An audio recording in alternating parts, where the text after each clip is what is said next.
Gue nganggur hampir 3 tahun di TV. Orang ya udah pernah dibahas juga. Itu kan hanya sekedar orang membaca thumbnail.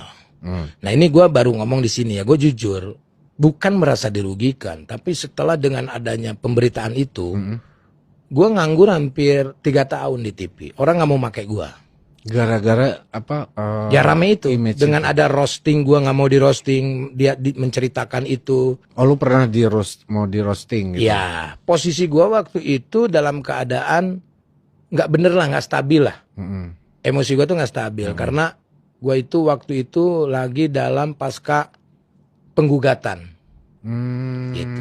Cuman orang kan nggak mau tahu. Iya kan gitu. Iya. Cuma kenapa harus jadi ke-publish gitu loh.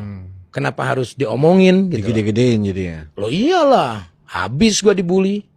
Dihujat habis-habisan itu, gua baperan lah apalah. Ya rusak nama gua.